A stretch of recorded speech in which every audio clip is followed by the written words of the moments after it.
Good morning students. आज हम लोग क्लास 11 के नेक्स्ट यूनिट के साथ हैं और पिछले क्लास में हम लोगों ने मोमेंट ऑफ इनर्शिया और सेंटर ऑफ मास के सारे क्वेश्चन सॉल्व कर लिए थे, सारे टॉपिक्स कंप्लीट कर लिए थे। आज हम लोग नए यूनिट के साथ हैं और इस चैप्टर का नाम है gravitation. So let's start the chapter that is gravitation. This is our sixth unit. This is our sixth unit which we are going to start. So, in that chapter, we are going to deal with the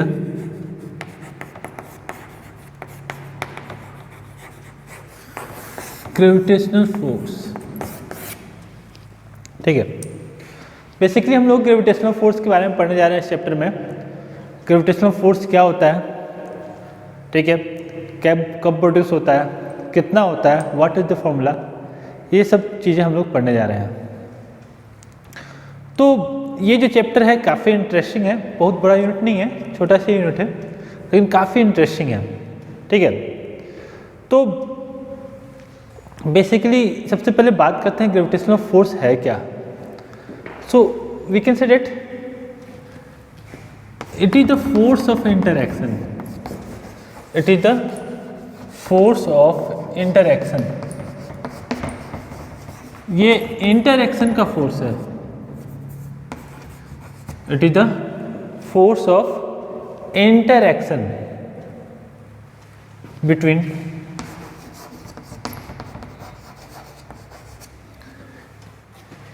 any two objects. Any two objects having some mass.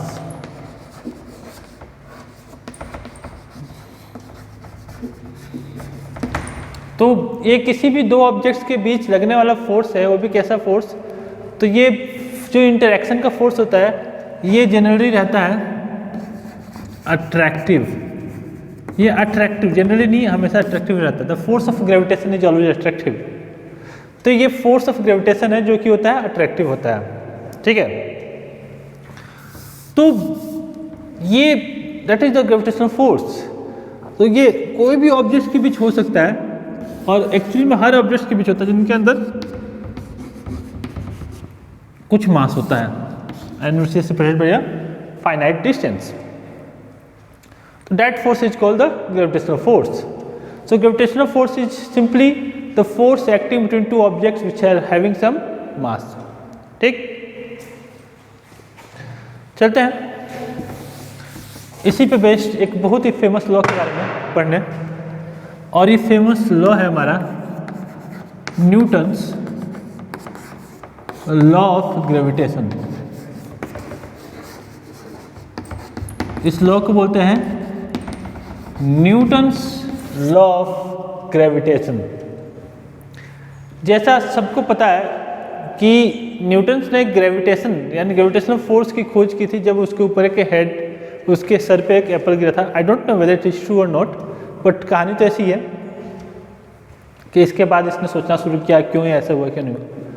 तो according to the Newton's law of gravitation, the force which was acting between the two masses और two objects, the force which is acting between two objects which are separated by a finite distance are, he said in his statement that force of gravitation or force of attraction between two objects, the force of attraction between two objects is directly proportional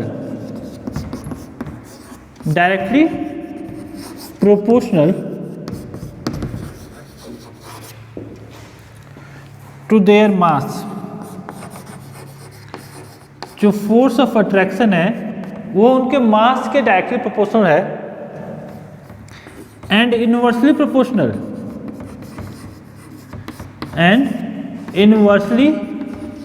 proportional to square of distance between the objects. तो बोलता है कि जब दो objects हैं उनके बीच में हमको अगर ग्रेविटेशनल फोर्स फाइंड आउट करना है तो ग्रेविटेशनल फोर्स कैसे फाइंड आउट कर सकते हैं।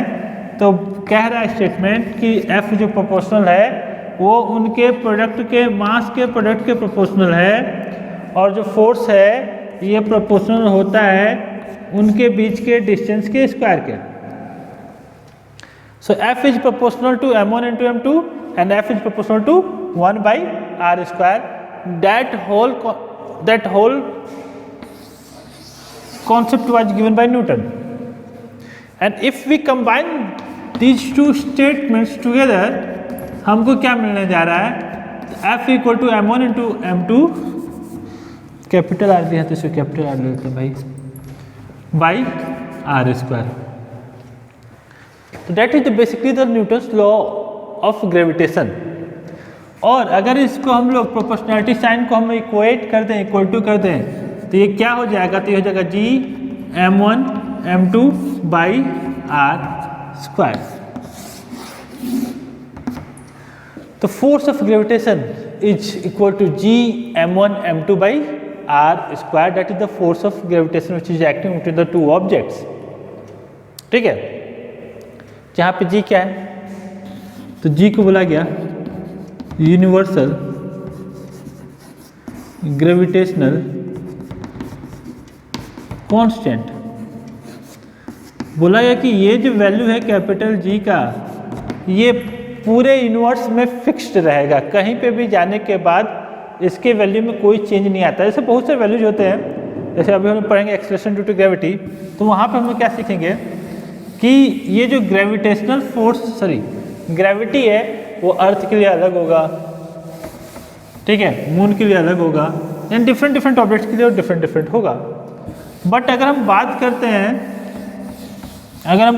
हैं ग्रेविटेशनल कांस्टेंट की, तो ये ग्रेविटेशनल कांस्टेंट पूरे यूनिवर्स में फिक्स्ड होता है, उसका वैल्यू फिक्स्ड है, फाइनाइट है, और इसका वैल्यू होता है 6.67 इंटू 10⁻⁻11 न्यूटन मीटर स्क्वायर पर kg square. The value of universal gravitational constant is found to be 6.67 into 10⁻11 Newton metre square पर kg स्क्वायर। ये यूनिवर्सल ग्रेविटेशनल का एक फिक्स वैल्यू है, ठीक है। So that formula which was given by the Newton's, ये काफ़ी effective साबित हुआ, और इससे हम लोग कोई भी दो ऑब्जेक्ट्स के बीच में लगने वाला फोर्स फाइंड आउट कर सकते हैं, ठीक है। Now as force is a vector quantity, तो ये जो हमारा जो दो ऑब्जेक्ट्स के बीच फोर्स है, जरूरी नहीं कि दो ही ऑब्जेक्ट्स के बीच हमेशा लगे, 3 ऑब्जेक्ट भी हो सकते हैं, 4 ऑब्जेक्ट भी हो सकते हैं, 5 भी ऑब्जेक्ट हो सकते हैं। लेकिन अगर हम बहुत सारे ऑब्जेक्ट्स हो जाएंगे तो हमको उनका फोर्स अब फाइंड आउट करना होगा। तो कैसे फाइंड आउट कर सकते हैं, तो उसके लिए एक लॉ दिया गया, इस लॉ को नाम था लॉ ऑफ सुपरपोजिशन,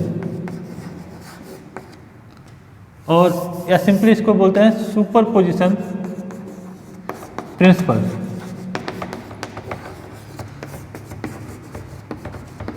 तो सुपरपोजिशन प्रिंसिपल क्या कहता है, तो सुपरपोजिशन प्रिंसिपल कहता है अगर हमारे पास बहुत सारे ऑब्जेक्ट्स हैं, ठीक है, इनका पोजिशनिंग भी देते हैं,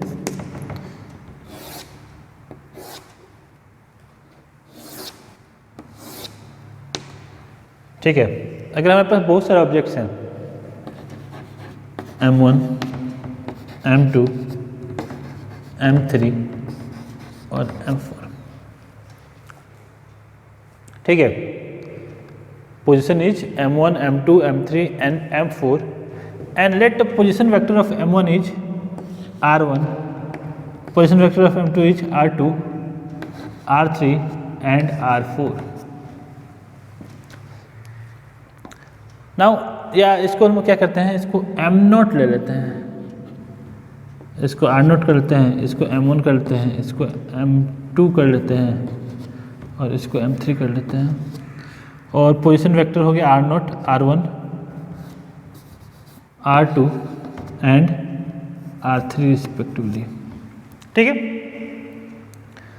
now if I have to find the net force acting, if I have to find the net force acting on mass m0, so that will be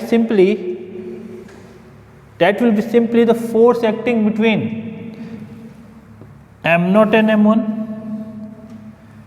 m2 और m0 और m0 और m3, इनके बीच में जो जो भी फोर्सेस एक्ट कर रहे हैं ये उसके बराबर हो जाएगा। ठीक है। तो इस फोर्स को हम लोग नाम दे देते हैं, इस फोर्स का नाम लेते हैं हम लोग F01, इस फोर्स का नाम लेते हैं F02 और इस फोर्स का नाम लेते हैं F03। तो कह रहा है कि जो m0 पे नेट फोर्स होगा that will be simply equal to F01 plus F02 plus F03 सबका वेक्टर सम। तो सुपरपोजिशन प्रिंसिपल क्या कहता है कि अगर हमको कोई भी दो ऑब्जेक्ट्स के बीच से, दो से ज़्यादा ऑब्जेक्ट्स के बीच में उनको ग्रेविटेशनल फोर्स फाइंड आउट करना है तो कैसे फाइंड आउट कर सकते हैं? तो जितने भी फोर्सेस है उनका वेक्टर सम कर दो। तो यहाँ इसके स्टेटमेंट को लिख सकते हैं the net force acting on an object, the net force acting on an object is equal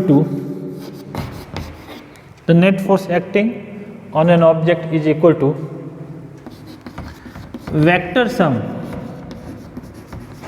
of all the forces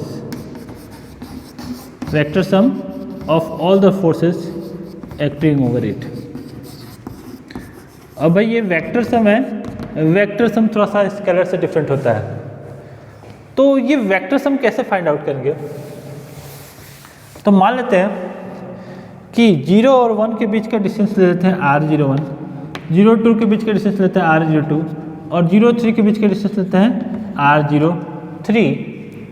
तो नेट फोर्स इक्वल टू हो जाएगा F01, that will be equal to नहीं देंगे G m0 m1 upon r01 का square into r01 plus G m0 m1 m2 upon r02 का square into r02 plus G m0 m3 upon r03 का square into r03। यहाँ पे unit vector ले लिया हम लोग डायरेक्शन फाइंड आउट करने के लिए। तो नेट फोर्स अगर हम लोग फाइंड आउट करना चाहते हैं तो नेट फोर्स क्या हो जाएगा? तो सिंपली G m0 कॉमन लेते हैं,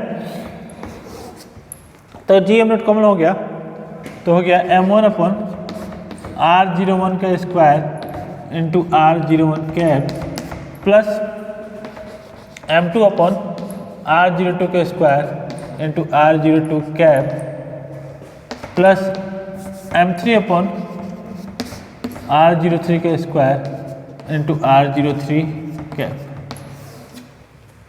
ठीक है।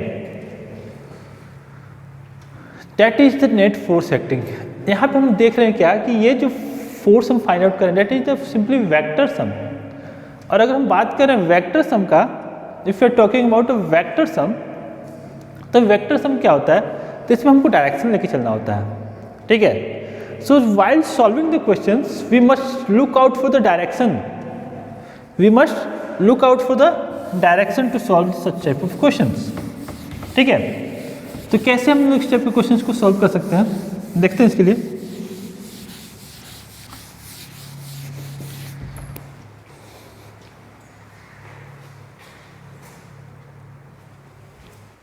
Okay, let us solve a question based on the superposition principle. ठीक है। तो इसके लिए हम लोग एक क्वेश्चन देखते हैं। क्वेश्चन क्या कह रहा है there are three equal masses.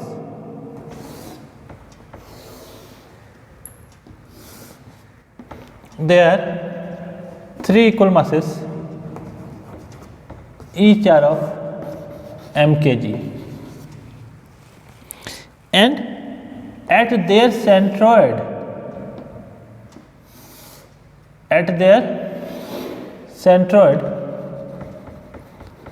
a mass 2m is placed.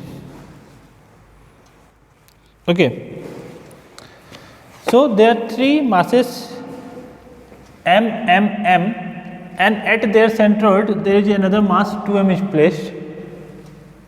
Find the net force. Find the net force acting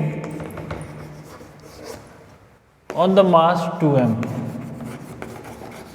Find the net force acting on the mass 2m. 2m पे हमको net force find out करना है, ठीक है। Now how to find the net force at mass 2m। 2m पे हम net force कैसे find out करें? Now where is that 2m? It is placed at the centroid, placed at the centroid of triangle, placed at the centroid of the triangle. Centroid of the triangle पे अगर हम लोग place करते हैं तो वहां पर नेट फोर्स क्या होगा? Okay, now how to solve that?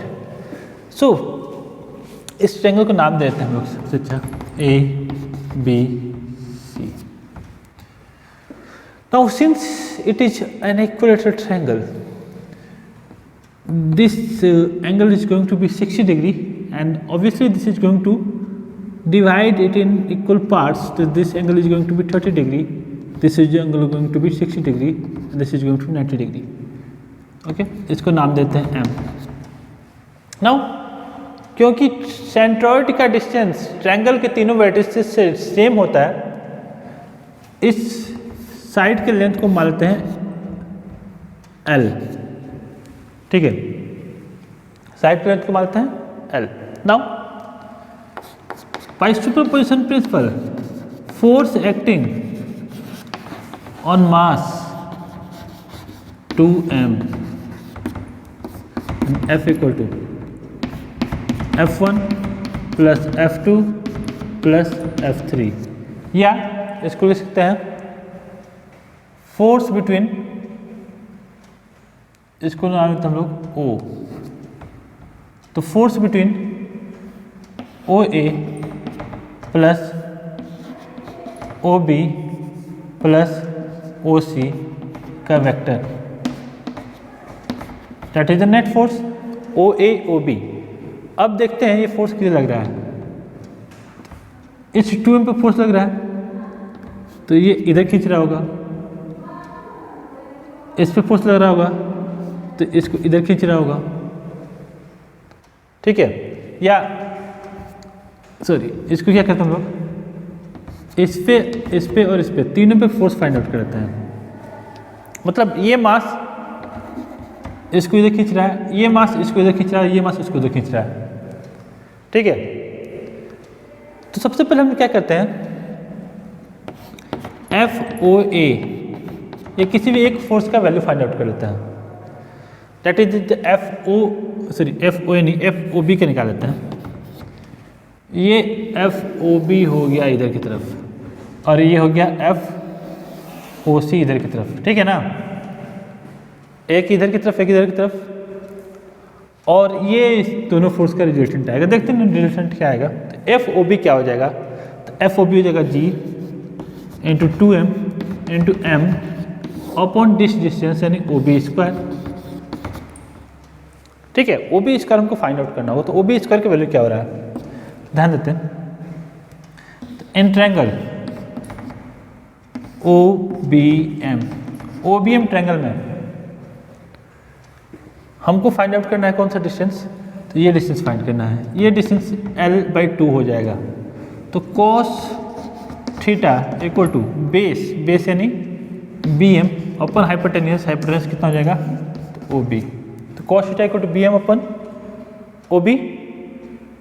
cos theta cos 30 की वैल्यू कितना होता है, तो 1/2 bm कितना है हमारा, तो L/2 है इंटू OB हमको फाइंड आउट करना था, ठीक है।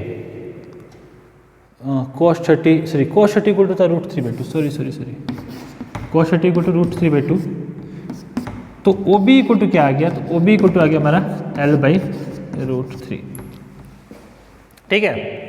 तो FOB की वैल्यू आ गया L/√3, तो FOB हो गया G या 2gm² अपॉन L/√3 यानी L² इंटू 3, ठीक है, L² अपॉन 3। OB की वैल्यू हो गया, तो FOB comes out to be 6gm² upon L², ठीक है।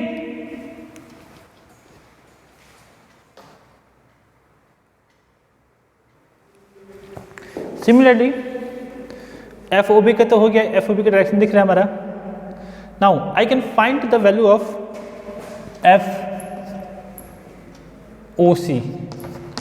FOC का भी वैल्यू भी सेम ही होगा क्योंकि सेम डिस्टेंस पे है, मासेस भी सेम है। एंड सिमिलरली FOA इसका वैल्यू भी सेम ही होगा 6gm² upon L²। FOB, FOC और FOA तीनों का वैल्यू हमारा क्या आ गया, तो सेम आ गया, ठीक। नाउ ये वैल्यू जा गया। अब यहाँ पे क्या हो रहा है, ध्यान देते थोड़ा सा। अगर देखें ये फोर्स हमारा ये है, ये फोर्स ये है, तो इस फोर्स को हम लोग रिजॉल्व कर सकते हैं। तो ये देख रहे हैं हमारा एंगल कितना है, 60 डिग्री है, ठीक है। तो अगर हम इसको रिजॉल्व करें तो इसको हम दो पार्ट में कर सकते हैं, एक हो जाएगा ये पार्ट, एक हो जाएगा ये पार्ट। तो ये हो जाएगा हमारा, अगर हम ये एंगल लेके चलते हैं तो ये हो जाएगा F sin 60, क्योंकि दोनों सब फोर्स का वैल्यू 6 सेम है, और ये भी हो जाएगा F sin 60। तो ये दोनों तक कैंसिल हो गया। और इधर साइड के फोर्सेस के बारे में बात करें तो ये होगा F ये क्या हो जाएगा, तो F cos 60 plus F cos 60, ठीक है। तो दो फोर्सेस हो गए, एक ऊपर की तरफ और दो डाउनवर्ड। तो नेट फोर्स इस पे क्या हो जाएगा हमारा, लिख लेंगे थोड़ा सा। Since FOA equal to FOB equal to FOC, magnitude में तो सेम है, equal to F, net force क्या हो जाएगा, तो net force F equal to net force F net equal to यह है F ऊपर की तरफ minus 2F cos 60, 2F cos 60 downward है और F अपवर्ड है। F की वैल्यू क्या है, तो 6gm² upon L² minus 2F, F की वैल्यू क्या लिखेंगे, तो 2 × 6 × 12 gm² अपॉन L² और cos 60 की वैल्यू होता है 1/2, कैंसिल हो गया। तो हो गया 6gm² upon L² minus 6gm² upon L², ये हो गया कैंसिल। तो नेट फोर्स जो हमारा हो गया ये हो गया 0। So the net force acting on a mass 2m comes out to be 0। Net force हमारा यहाँ पे 0 हो जाएगा अगर वो मास इसके सेंट्रॉइड पे रखा होगा तो, ठीक है। नाउ एक दूसरे केस में क्या कह रहा है, इन अनदर केस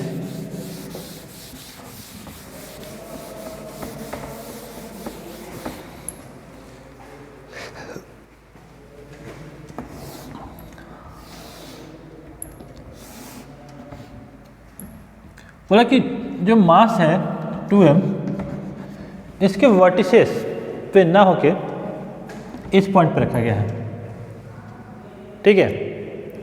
यहाँ पे मासेस m है, ये भी m है, ये भी m है।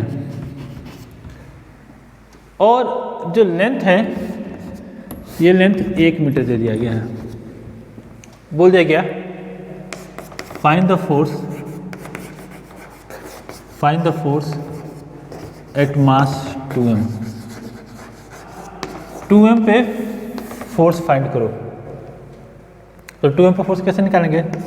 तो net force acting at mass 2m, net force acting at mass 2m, that will be simply, अगर इसको नाम दे दें A B C, ठीक है। तो ये इस पे फोर्स लगाएगा ऊपर की तरफ, इसको लेते हैं FA। ये फोर्स लगाएगा इधर की तरफ, इसको लेते हैं FB। और ये लगाएगा फोर्स इधर की तरफ, तो ये हो जाएगा FC। तो F net equal to simply लिखते हैं FA plus FB plus FC। और अगर हम डायरेक्शन देखें तो नेट फोर्स देख रहे हैं थोड़ा सा, तो can I set FA going to be equal to FB and then since they are equal and opposite है, तो ये तो फोर्स कैंसिल हो गया। तो हमारा नेट फोर्स क्या हो जाएगा? तो net force will be simply FA, वो भी किधर? तो टुवर्ड्स अपवर्ड, ऊपर की तरफ। Net force equal to simply FA that will be towards upward. इसमें लिखेंगे since FB and FC are equal and opposite, equal and opposite, they cancel each other, वो एक दूसरे को कैंसिल कर देगा, ठीक। तो FA इक्वल टू क्या हो जाएगा? तो भाई हमको ये वैल्यू फाइंड आउट करना पड़ेगा, ये वैल्यू, ये डिस्टेंस कितना है, ठीक है। तो ये ट्रायंगल है कैसा? तो राइट एंगल, ये 90 है, 60 है, तो लिख सकते हैं इन ट्रायंगल OAB हमको फाइंड करना है ये डिस्टेंस हमको पता है, या ये डिस्टेंस पता है, ये डिस्टेंस फाइंड करना है। तो sine 60 degree equal to perpendicular यानी OA अपन हाइपोटेनियस यानी AB। साइन 60 का वैल्यू होता है √3/2। OA के वैल्यू हमको फाइंड करना था, या OA के वैल्यू फाइंड करना था, और AB के वैल्यू कितना है 1। तो OA equal to simply √3/2 metre. तो नेट फोर्स कितना आ गया हमारा? तो net force equal to GMM यानी capital G into 2M into M upon R² and √3, यानी √3 का स्क्वायर हो गया 3 और 2 का स्क्वायर हो गया 4। So net force comes out to be 8 GM²/3, ठीक है। तो this is the net force acting on the object, ठीक है। तो इस तरीके से हम फोर्स फाइंड आउट कर सकते हैं। ये हमारा फाइनल फोर्स हो गया, नेट फोर्स हो गया, which is equal to 8/3 GM²। Okay, तो आज हम लोग यहीं पे रोकते हैं अपने क्लास को, और अगले दिन हम लोग नया टॉपिक स्टार्ट करेंगे। नया टॉपिक होगा एक्सेलरेशन ड्यू टू ग्रेविटी, ठीक है। तो कल मिलते हैं हम लोग acceleration due to gravity topic के साथ।